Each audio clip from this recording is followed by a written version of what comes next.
Ce programme vous est présenté par France Bleu Loire-Océan. Première radio sur l'infotrafic en temps réel. À retrouver sur le 101.8.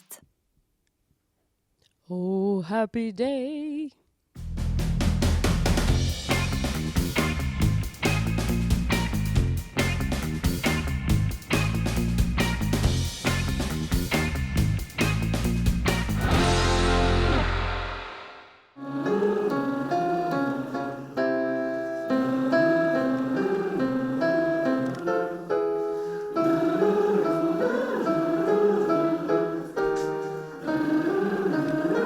Bonjour à tous, bienvenue dans Sur Place, l'émission qui se déplace au gré de l'actualité. Et aujourd'hui, on a choisi de vous parler de chansons, de chants, puisque chanter, ça fait chaud au cœur, on en a besoin en cette saison. Et on va vous parler d'une chorale gospel, plus précisément, les Chants de Coton, qui existent à Nantes depuis plus de 20 ans.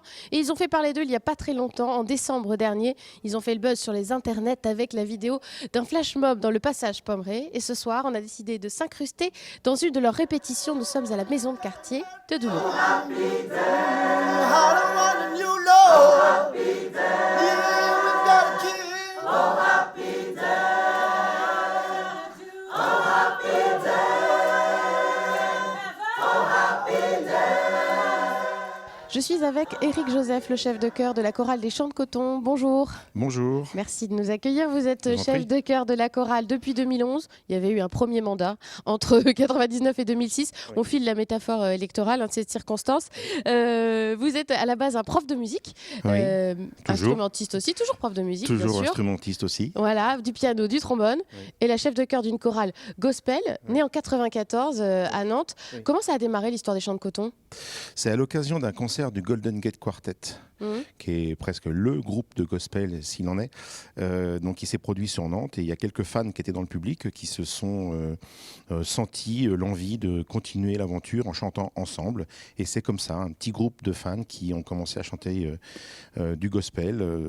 C'est comme ça que sont nés les Chants de Coton. Il n'y avait pas encore de chorale de gospel à Nantes, en fait. Ça a été créé... avec vous. Pour tout vous dire, je ne peux pas vous dire que je n'étais pas sur Nantes à l'époque. Bon, en tout cas, vous êtes là, en tout cas, vous existez aujourd'hui. Alors, pour ceux qui ne sont pas familiers du gospel, alors évidemment, il y a eu Sister Act, qui nous a tous un petit peu, le film Sister Act nous a donné un aperçu de ce que c'était. Mais c'est quoi le chant gospel ? Le chant gospel, c'est le chant que chantaient les esclaves noirs au 19e siècle, même un petit peu, même avant, aux États-Unis.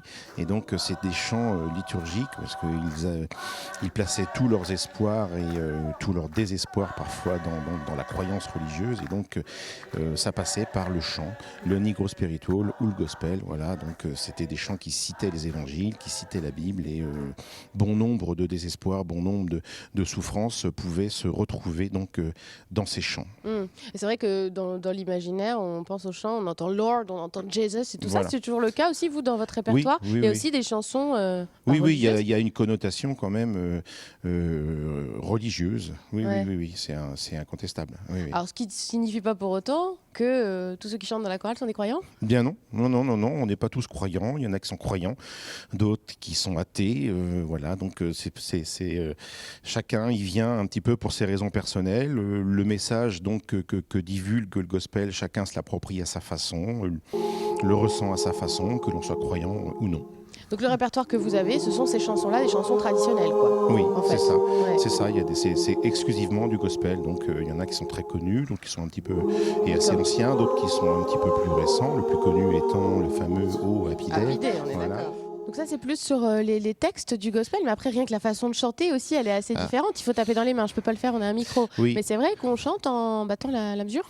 Alors, ça dépend des chants. Les chants qui sont assez enjoués, qui sont assez gais, oui, on bouge, on tape des mains, voilà. Sinon, les chants qui sont un petit peu plus dramatiques ou recueillis, eh bien, on manifeste un petit peu ce recueillement dans la façon de chanter, dans l'attitude qu'on a, toutes les émotions, tous les sentiments. Oui, voilà. C'est très très important, l'interprétation. De toute façon, quand le chœur n'interprète pas, quand le chœur ne fait que chanter sans interpréter, ça se sent tout de suite. Ça fait partie des conseils que vous donnez justement aux chanteurs, vous leur répétez ça ? Régulièrement. Chanter ne suffit pas, il faut interpréter. Alors là, dans quelques instants, ça va être la répétition hebdomadaire. Comment ça se passe, une répétition au Chants de Coton ? Alors, ça commence par un échauffement. Il y a une choriste vraiment qui est spécialisée là-dedans, qui vient depuis quelques années maintenant au Chant de Coton, donc qui a pris en charge, qui a pris à son compte cette partie-là de la répétition, donc elle assure l'échauffement vocal. Et après, on commence la répétition, donc je dispose les choristes par catégorie de voix, et on répète des chants, des sopranos, des altos, des ténors, des basses, les pupitres selon les voix. Et donc après, on travaille sur des chants, soit un chant récent qu'on est en train d'apprendre, soit je leur montre, je leur fais écouter ou je leur interprète un nouveau chant complètement nouveau qu'ils n'ont jamais entendu, soit on reprend des anciens parce qu'il y a ceci ou cela amélioré, tel passage, tel aspect du chant, choses comme ça. Alors et puis les chanteurs sont quand même triés sur le volet. Il y a des auditions en début d'année. Trier sur le volet, c'est peut-être un petit peu prétentieux. Non, mais il y a quand même des auditions parce qu'il y a beaucoup de demandes et pas beaucoup de place en fait. C'est ça, c'est-à-dire qu'on veille à ne pas être trop nombreux et donc du coup, on se limite à peu près une quarantaine de choristes et donc il y a plus de demandes que d'offres. Et donc donc c'est sûr que parfois on est conscient, ça nous embête bien, mais on peut pas faire autrement, on fait des déçus parce qu'on peut pas prendre tout le monde. Donc ça s'apparente à des auditions de télécrochet aussi un peu, non ? Oui, on fait tout pour mettre les gens à l'aise. On leur apprend un petit gospel très rapide, assez répétitif, comme ça se mémorise assez rapidement. Et donc, on évalue leur qualité vocale, leur façon de bouger, des choses comme ça. Bon, je viendrai vous faire une audition, vous me disiez tout ça. Pas de souci. Oh, freedom, oh, freedom, oh, freedom over me. But before I'd be a slave, I'd be buried in my grave and go home to my Lord. Je suis avec Annie, bonjour. Bonjour. Qui est une nouvelle recrue des Chants de Coton. Vous avez brillamment passé l'audition de septembre et vous avez été retenue. Voilà, exactement. C'est ça. Oui, c'est ça. Alors comment ça se passe depuis septembre ? Ils sont gentils avec vous ? Très gentils. Ouais. Non, super. C'est une chorale très, très sympathique, avec beaucoup de chaleur, de bienveillance. Donc c'est exactement ce que je recherchais. Alors justement, qu'est-ce qui vous a amené à cette chorale ? Est-ce que vous étiez déjà une habituée du chant et du gospel ? Alors du gospel pas du tout. Le chant, oui, j'ai fait un peu de chant lyrique quand j'étais jeune. J'ai chanté dans des groupes africains, donc plutôt de la musique africaine, en tant qu'un petit peu choriste comme ça, sans prétention bien sûr. Et le gospel, non, je connaissais pas. Ce qui m'a attiré, c'est le côté ensemble, vocal, rythmique aussi, parce que j'aime bien le rythme. Et rythmique parce que il faut battre des mains, tout ça, en même temps, il faut être coordonné. Tout à fait. Et comme j'ai fait beaucoup de danse quand j'étais jeune aussi, ça me plaisait bien. Ouais. Voilà. Alors, qu'est-ce qui est le plus compliqué dans le gospel, selon vous ? Qu'est-ce qui est dur ? Parce qu'alors, on se disait aussi tout à l'heure en aparté que mine de rien, il faut chanter en anglais. Est-ce qu'il faut être bon en anglais ? Alors, je suis pas bonne du tout en anglais, mais au niveau phonétique, en fait, il faut essayer de reproduire les sons à peu près correctement. Donc effectivement, on retravaille des fois la prononciation parce qu'on ne prononce pas forcément très très bien les mots. Mais c'est pas ce qui est le plus dur pour moi. Ce qui est le plus dur en soi, c'est de retenir l'ensemble des chansons, en fait. Et des paroles. La mémoire. C'est la mémoire. Évidemment.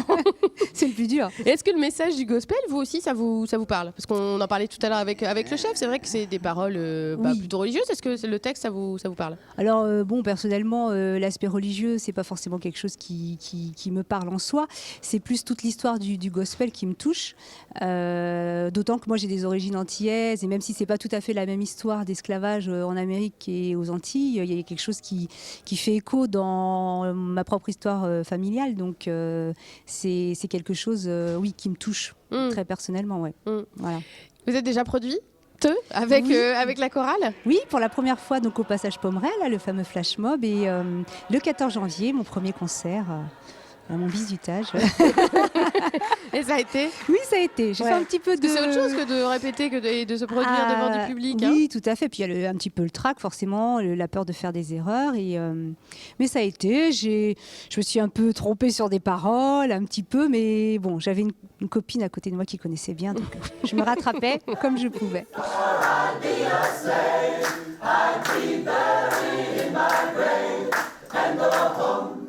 Je suis avec Laurent, un autre membre de la chorale des Chants de Coton. Bonjour. Bonjour. Alors vous, ça fait bientôt 2 ans que vous faites partie de cette chorale. Qu'est-ce qui vous a mené aux Chants de Coton ?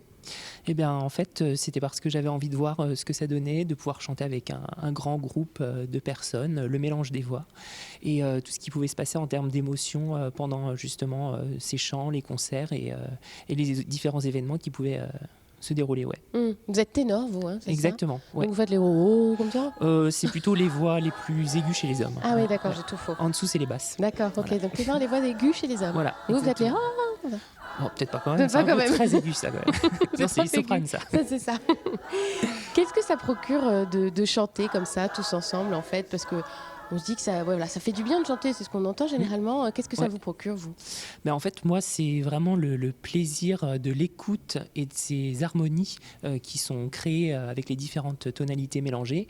Et puis, pendant les concerts, c'est de voir les réactions des gens et le plaisir qu'on peut leur transmettre, voir qu'on apporte quelque chose à leur quotidien et qui viennent nous écouter pour justement ressentir de l'émotion qu'on ressent également en retour. Ça, c'est vraiment super important, ouais. C'est vrai qu'avec le gospel, on est dans un chant quand même très énergique qui véhicule Ouais, des choses. ouais, ouais. Alors ça peut être aussi plus calme, plus sombre, mais ça véhicule aussi un peu de la joie de vivre. Exactement, finalement. oui. Il y a un répertoire qui est, c'est vrai, un peu plus lent et un peu plus sur les émotions, sentiments, c'est tout ce qui est lourd. Mais il y a également tout ce qui est très énergique, qui donne du punch pour bien commencer la journée et pour nous réveiller, etc. Et qui montre vraiment une énergie très forte. Ouais. Oh, happy day, happy day, happy day.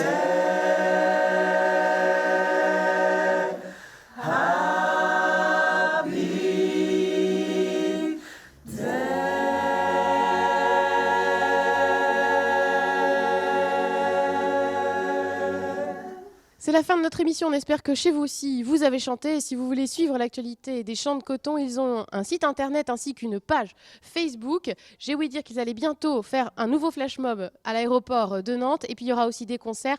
Vous pouvez suivre tout ça évidemment sur leur site et sur leur page Facebook. Excellente soirée sur Télé Nantes. À très bientôt.